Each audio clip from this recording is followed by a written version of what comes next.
마가복음 1장 1절에 21절에서 28절까지 우리 같이 읽으실 때 살아계신 하나님의 음성으로 들으시기를 바랍니다. 같이 읽겠습니다. 그들이 가버나움에 들어가니라.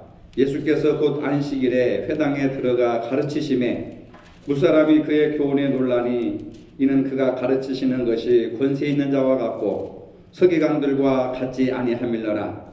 마침 그들의 회당에 더러운 귀신 들린 사람이 있어 소리질러 이르되 나사렛 예수여 우리가 당신과 무슨 상관이 있나이까?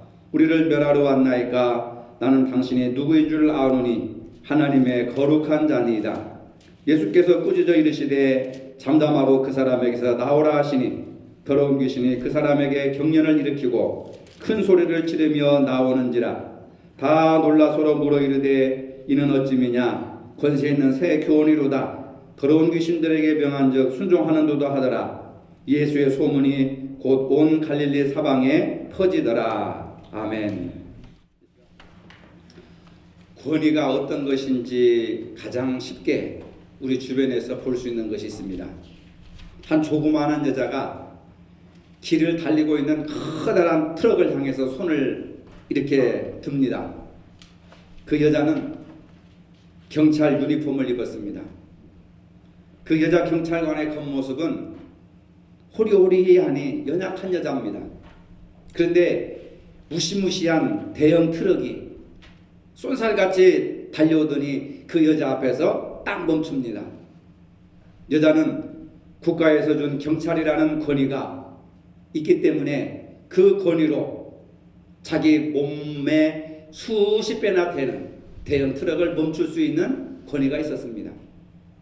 권위라고 하는 것은 힘과 능력과 권세와 영향력을 의미합니다. 권위와 권력은 비슷합니다. 사전을 찾아보니까 권위라고 하는 것은 남을 지휘하거나 통솔하여 따르게 하는 힘이다. 이렇게 정의를 내려놓았습니다.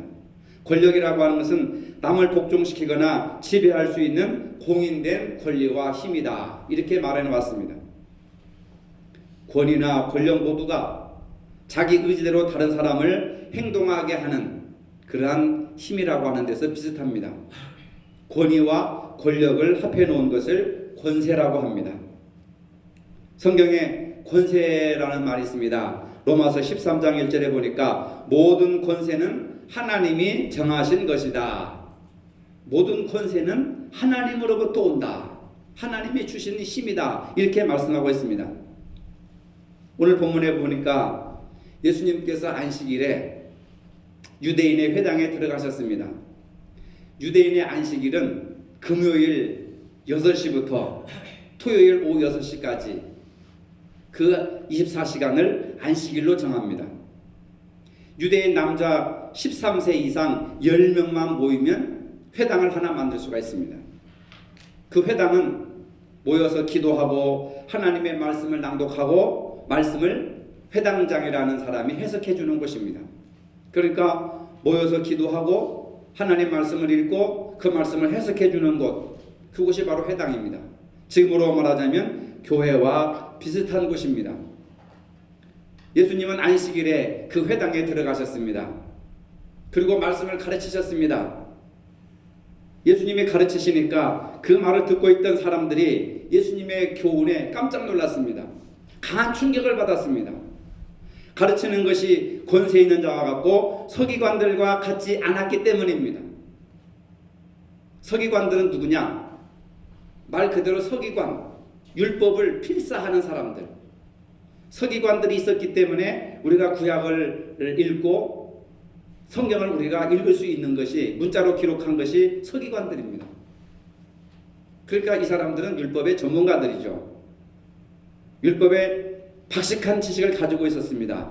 그런데 들어보니까 예수님이 가르치시는 거하고 율법을 필사하고 기록하는 서기관들이 가르치는 거하고 다르다 그 말입니다. 똑같은 말씀을 가르치는데 그 권위가 다르더라 그 말입니다. 예수님의 가르치심은 지금까지 서기관들의 가르침과는 내용과 방법에서 전혀 새롭더라 그 말입니다. 그런데 서기관들은 기록된 율법을 해석을 합니다. 해석만 했지 진정한 율법의 목적을 알지 못했습니다.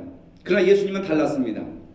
예수님은 율법을 해석할 뿐만 아니라 그 율법 말씀 안에 있는 정신까지도, 그 율법을 주신 하나님의 마음까지도 그 회당에 있는 사람들에게 가르쳤습니다. 율법이 오늘날 어떻게 적용될 수 있는지를 자세하게 설명해 주셨습니다. 율법의 주인이신 예수님은 직접 살아계신 하나님의 말씀을 가르쳤습니다. 말씀에 능력이 있었습니다. 말씀에 권능이 있었습니다. 말씀하신 대로 이루어졌습니다.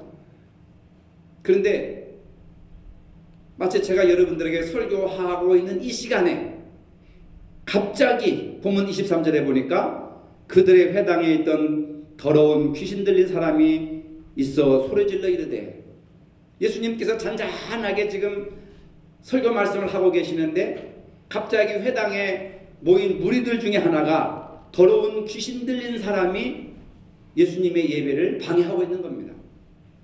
소리치고 있는 겁니다. 놀랍게도 예수님의 말씀을 가르치던 그때 이 가버나움 회당에는 악한 영에 사로잡혀 있는 사람이 있었습니다. 여러분, 이 본문을 가만히 보세요. 예수님이 계시고 예수님이 기도하시고 예수님이 말씀을 전하시고 정말 가장 경건하고 거룩해야 될 그 장소에 귀신이 있었다는 사실입니다.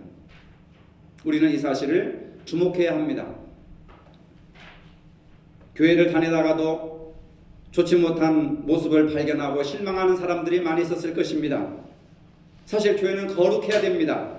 경건해야 마땅한 곳입니다. 거룩하신 하나님을 믿는 사람들의 모임이기 때문에 교회에서는 말도 조심해야 되고 행동도 조심해야 되고 듣는 것도 조심해야 되고 눈치까지도 조심해야 됩니다.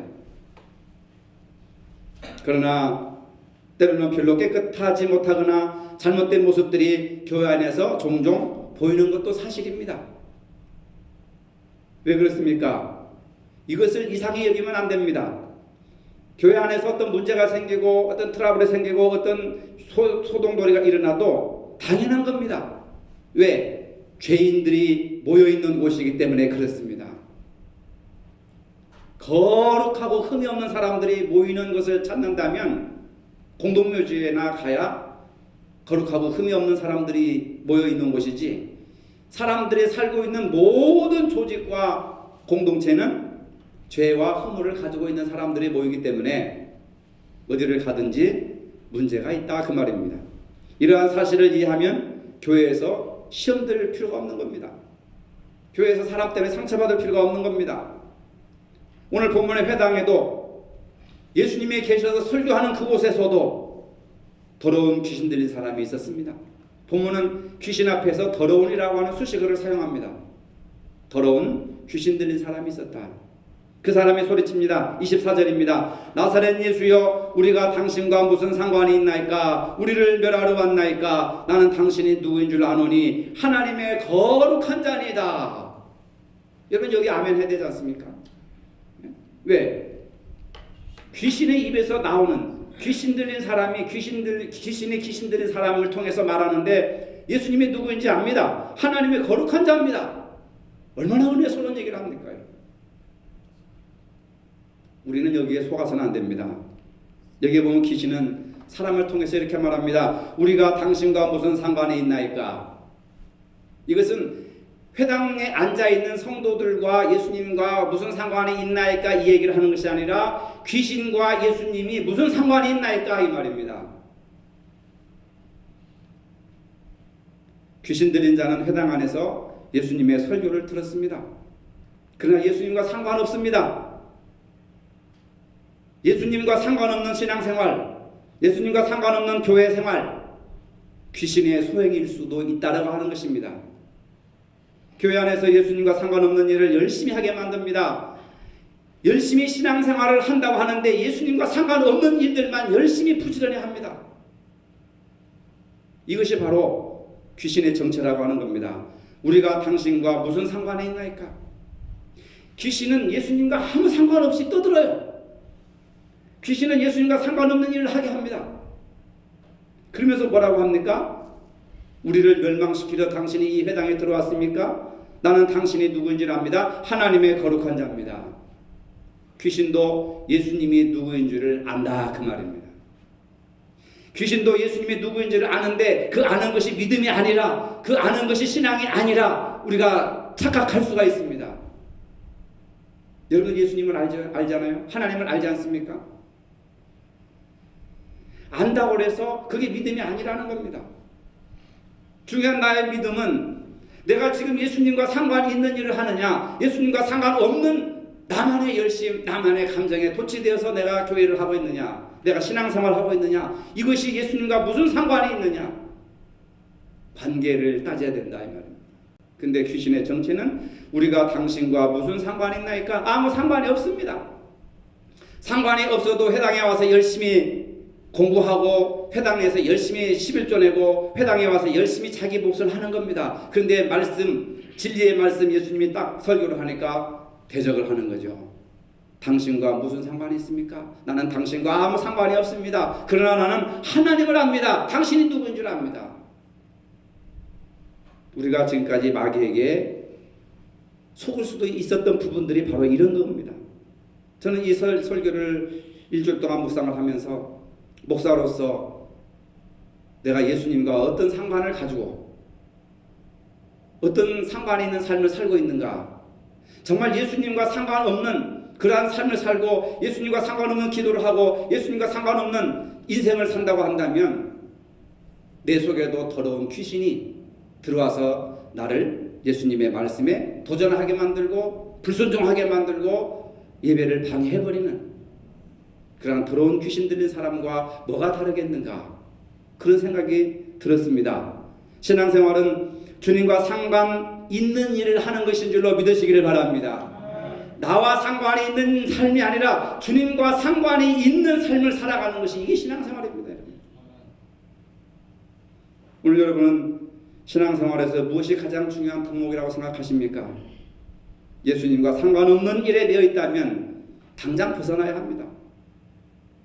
귀신도 예수님의 누구인 줄 알고 있습니다. 당신이 누구인 줄 아오니 하나님의 거룩한 자니이다. 그렇지만은 귀신은 예수님에게 순종하지를 않습니다. 이게 사탄의 정체입니다.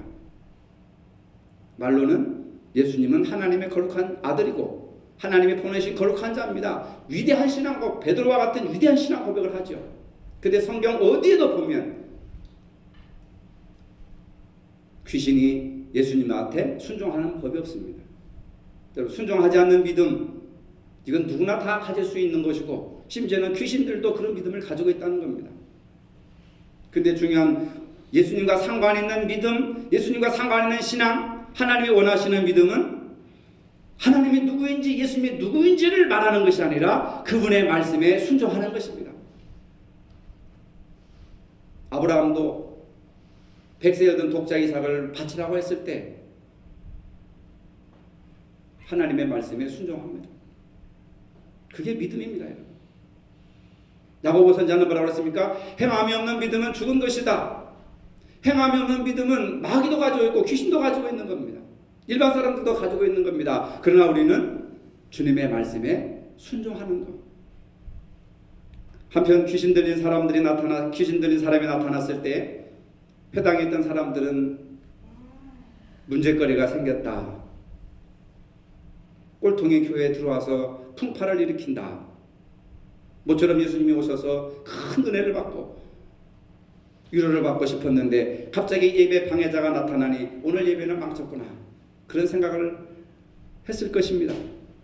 귀신 들린 자의 더러운 모습을 두려워하면서 저 귀신 들린 사람이 빨리 다른 데로 갔으면 좋겠다. 이렇게 생각을 했을지도 모릅니다. 근데 예수님은 귀신 들린 사람의 더럽고 끔찍한 겉모습을 보신 것이 아닙니다. 귀신에게 사로잡혀 괴로움당하는 불쌍한 영혼을 보셨습니다. 25절에 이렇게 말씀하십니다. 예수께서 꾸짖어 이르시되 잠잠하고 그 사람에게서 나오라. 이 말씀은 귀신 들린 사람에게 한 것이 아닙니다. 그 사람 속에 역사하는 악한 영, 귀신에게 말하는 겁니다. 잠잠하고 그 사람에게서 나오라. 그 사람에게서 나오라. 잠잠하고 그 사람에게서 나오라. 귀신 들린 사람을 공격하는 것이 아니라 그 속에 있는 더러운 귀신을 향해서 예수님이 말씀하시는 겁니다. 잠잠하고 그 사람에게서 나오라. 하나님이 어떤 분이시고 예수님이 어떤 분이시고 이것은 예수님에 관심이 없습니다. 떠들지 말고 그 사람에게서 나오라. 그 사람을 자유케 하고 해방시켜라. 그 말입니다. 귀신을 상대하고 명령하고 계십니다. 쫓아낼 대상은 귀신이지 사람이 아니라는 것입니다. 근데 우리는 늘 사람만을 가지고 문제를 삼고 있습니다. 우리는 여기서 귀신을 제압하는 주님의 권세도 보지만은 한 가지 더 볼 수 있어야 합니다. 그것은 귀신 들린 사람의 문제를 해결하시는 주님의 방법이라고 하는 겁니다. 예수님께서는 여기에서 상대하고 있는 사람은 사람이 아니라 귀신이라고 하는 겁니다. 26절에 더러운 귀신이 그 사람에게 경련을 일으키고 큰 소리를 지르며 나오는지라. 이건 순종이 아니라 쫓겨나는 겁니다. 예수님의 권세와 예수님의 능력과 예수님의 권위와 예수님의 새 교훈의 말씀이 귀신이 견딜 수가 없어가지고 거기에서 도망가는 겁니다. 예수님이 쫓아내는 겁니다. 더러운 귀신과 그 더러운 귀신에 들린 사람이 있습니다. 예수님께서는 문제를 일으킨 사람을 제거하신 것이 아니라 문제를 제거하셨다고 하는 사실입니다. 이것이 예수님께서 문제를 해결하는 방법입니다. 우리는 어떤 문제가 발생하면 문제를 보는 것이 아니라 사람을 먼저 보고 사람을 판단합니다. 이것이 우리가 반복해서 저지르는 실수라고 하는 겁니다. 그러니 우리 속에 있는 악한 귀신은 나가질 않습니다. 사람은 하나님의 형상으로 지으신 아름답고 고귀한 존재입니다. 예수님께서 십자가에 피 흘려 죽기까지 사랑하신 천하보다도 더 귀한 것이 인간의 생명인 줄로 믿으시기를 바랍니다. 주님께서 귀신 들린 사람을 고쳐주셨습니다. 예수님은 이 귀신 들린 사람을 저주하지 않으시고 불쌍히 여기셨습니다. 주님은 우리를 그렇게 보고 계신다는 겁니다. 죄는 미워하지만 죄인은 사랑하십니다. 우리 주님은 바로 사랑과 인내의 눈으로 저와 여러분들을 바라보고 계신다는 겁니다. 우리도 사랑의 눈으로 서로 바라보고 주님 방법대로 한다면 어떤 문제든지 해결할 수 있다는 것을 믿으시기를 바랍니다. 한편으로는 예수님의 권위를 의심하는 자들이 있었습니다. 제사장 그룹, 서기관 그룹, 바리새인들 그룹. 이들은 이스라엘의 종교적인 기득권자들입니다. 권력자들입니다. 가진 것이 많습니다. 그런데 자기들은 그 권력을 가지고 병든 자 하나 치료하지 못하고 귀신 들린 사람 하나 쫓아내지 못합니다. 근데 예수님 빈털터리고 아무것도 없는데 예수님은 그 일을 하는데 예루살렘의 기득권층, 상류층인 권력자들인 우리는 왜 그것을 못하는가? 그 권위가 우리에게 있어야 되지. 나사렛에서 태어난 목수 예수에게 그 권위가 있다고 하는 것에 몹시도 속이 틀립니다. 어떻게 하면 끌어내릴까? 어떻게 하면 죽일까? 모의를 합니다.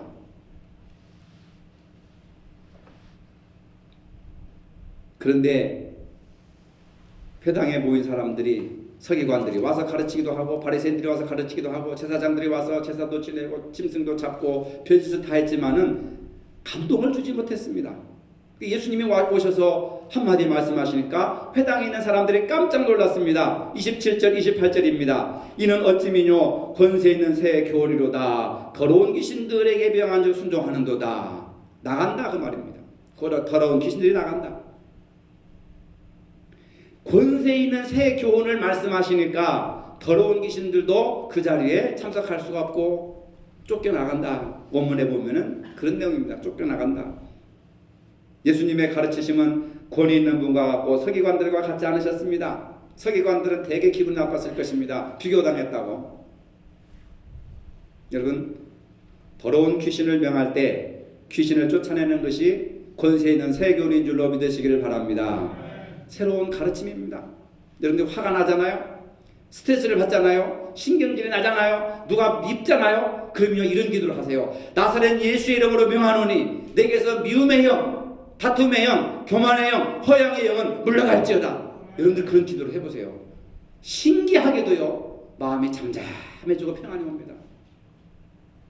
그런 기도를 여러분들이 예수님의 이름으로 해야 된다는 것.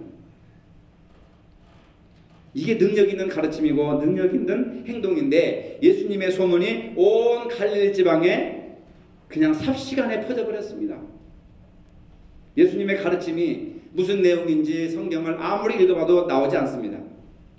그러나 마가복음 전후 맥락을 살펴볼 때에 예수님은 하나님 나라에 대해서 가르쳤습니다. 서기관들과 바리새인들은 백성들을 향해 소위 잔소리만 했습니다. 율법에는 이렇게 가르쳤으니까 너희들은 율법을 이렇게 해야 되고 이렇게 해야 되고 이렇게 해야 되고. 회당에 앉아있는 사람들이 들을 때는 너무 듣기 싫은 잔소리입니다.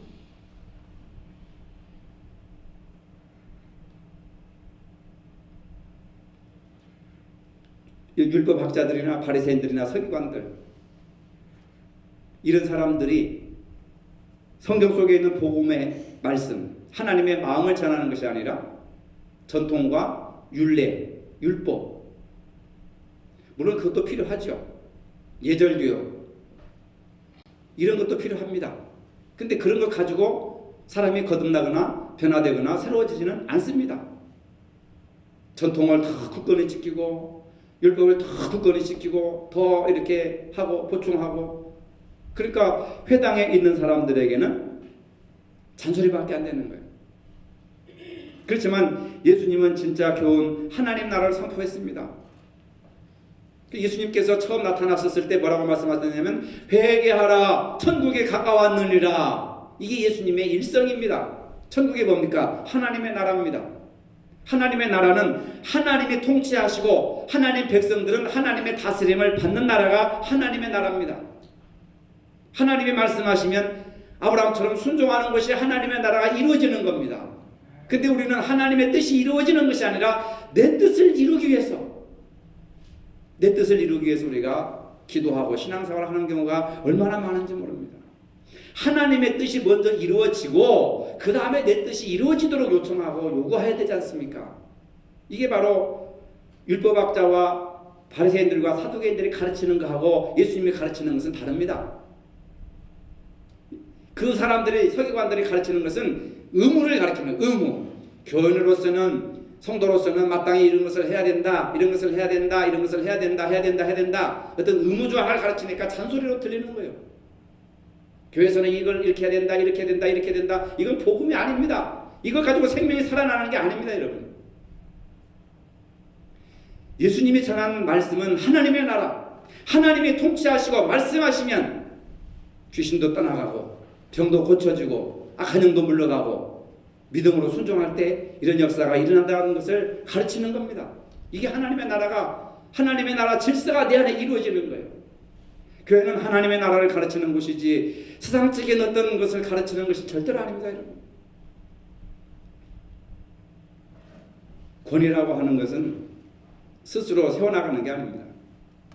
남들이 그 사람의 언행을 보고 정말 깊은 감동을 받았을 때 존경해주고 우러러 보고 권위를 인정해주는 것이지, 율법학자나 바리새인들이나 서기관들처럼 나는 이런 지위와 권력을 가지고 있으니까 내가 말하는 것은 절대적인 권위가 있다.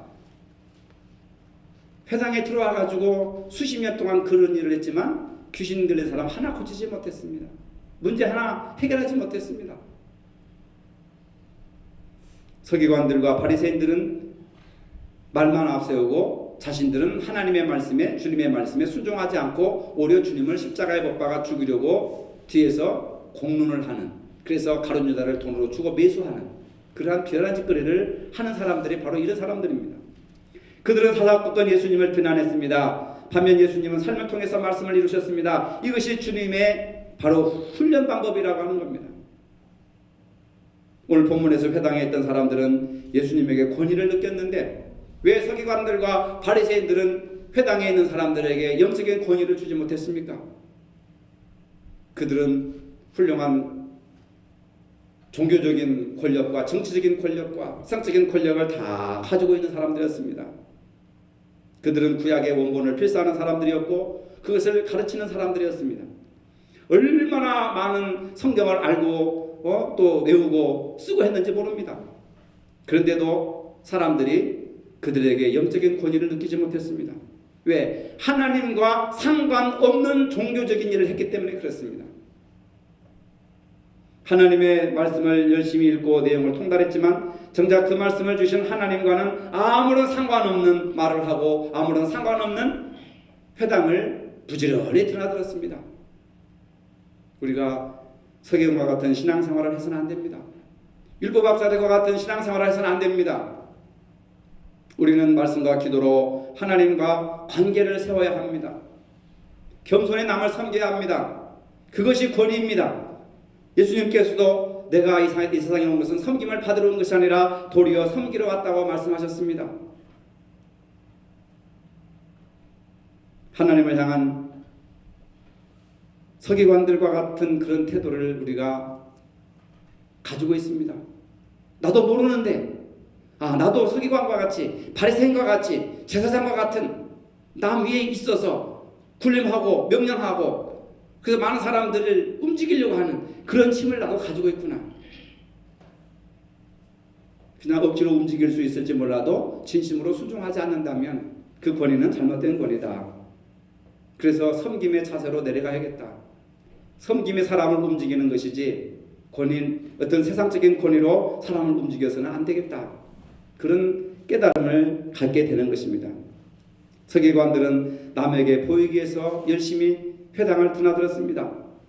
그러나 자신도 변화시키지 못했을 뿐만 아니라 다른 사람도 변화시키지 못했습니다. 그러나 우리 주님께서는 그 말씀대로 사셨습니다. 말씀을 가지고 있습니다. 그러니 다른 사람들에게 본이 되고 덕이 되는 삶을 살았습니다. 왜 우리가 성경을 읽고 기도해야 됩니까? 주님을 더욱더 알아가고 주님과 관계를 맺기 위해서 상관없는 사람이 아니라 주님과 상관이 있는 삶을 살기 위해서 우리가 성경도 읽고 기도도 하고 예배도 드리고 헌금도 하고 교회 봉사도 하는 거 아니겠습니까?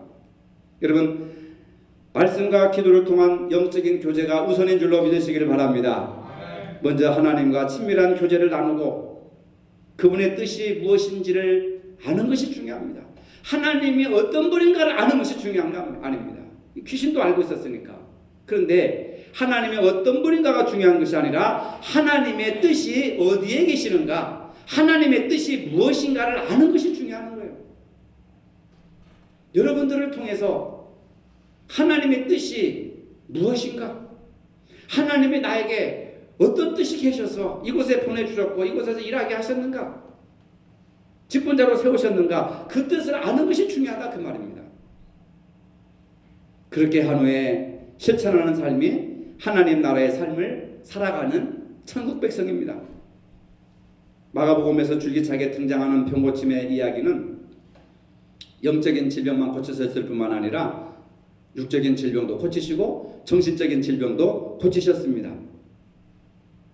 이 놀라운 사건을 목격한 사람들은 그것을 권위 있는 새 교훈이라, 이런 새로운 교육 방법을 받아들이게 된 겁니다. 여러분 오늘 우리 마음속에 있는 더러운 귀신이 뭡니까? 탐심, 욕심이죠. 남을 미워하는 증오심, 그리고 주님과 아무런 상관이 없는 더러운 생각들. 이런 마음이 있다고 한다면 오늘 이 시간 우리의 마음을 새롭게 변화시켜야 됩니다. 우리 마음속에 자리 잡고 있는 더러운 생각들을 버려야 합니다. 그 외야 깨끗한 영, 거룩하신 성령께서 우리 안에 오셔서 역사하실 수 있습니다. 가버나움이라고 하는 그 동네에 들어가셨는데, 그 가버나움이라고 하는 말은 나움의 동네라고 하는 뜻으로 위로의 동네라고 하는 말입니다. 이 위로의 동네에서 예수님은 더러운 귀신들을 고쳐주시고, 더러운 귀신 들린 사람을 고쳐주시고, 병자를 치료하시고, 말씀을 가르치시면서 그들을 위로하셨습니다. 마음속에 탐심과 증오와 더러운 생각들로 가득 차 있는 사람들을 깨끗하게 고쳐주셨습니다. 이것이 진정한 위로의 역사라고 하는 겁니다. 주님의 자녀로 부르심을 받은 저와 여러분들은 혹시 마음속에 탐심과 증오와 더러운 생각들이 나를 지배하고 있지 않는지 이 시간에 우리 마음을 한번 살펴봐야 됩니다. 오직 하나님의 거룩한 영이신 성령을 마음속에 받아들이기로 힘써야 합니다. 하나님의 말씀을 우리 삶의 중심에 놓아야 합니다. 이제 우리는 가버나움이라고 하는 말처럼 우리 세성교회가 가버나움 교회가 되어야 합니다. 하나님의 말씀으로 위로받고 하나님의 말씀으로 다른 사람을 위로하는 그런 가버나움 회당이 돼야 되고 가버나움의 교회가 돼야 됩니다. 남을 위로하는 말을 합시다. 예수님처럼 남을 치유하는 삶을 살아가도록 합시다. 이런 자세가 권위 있는 새 교훈인 줄로 믿으시기를 바랍니다. 오늘 우리의 신앙생활이 주님과 아무런 상관없는 일로 분주하지 않은지 다시 생각할 수 있게 하시니 감사를 드립니다. 혹시 나도 모르는데 내 마음속에 탐심과 증오와 더러운 생각들이 나를 지배하고 있지 않는지 주님 나의 마음을 새롭게 정결하게 역사하여 주시고 우리 속에 있는 더러운 마귀를 다 물리쳐 주시고 치료하여 주시옵시며 주님의 권위 있는 새 교훈으로 자리 잡게 하여 주시옵소서. 우리 새성교회가 아버지 이제 더 이상 정말로 주님의 뜻을 거슬리지 않는 교회가 되게 하여 주시고 가버나움 회당처럼 위로받고 위로하는 주님이 역사하시고 중심이 되시고 주님이 말씀하시는 교회가 될 수 있도록 치료하여 주시옵소서. 우리 모두가 위로자가 되게 역사하여 주시옵소서. 예수님 이름으로 기도합니다. 아멘. 이제는 우리 주 예수 그리스도의 은혜와 하나님 아버지의 무한하신 사랑과 성령의 교통하심이 권위 있는 새 교훈을 받아 살기를 원하는 모든 성도들 머리 위에 이제로부터 영원토록 함께 하시기를 축원하옵나이다. 아멘.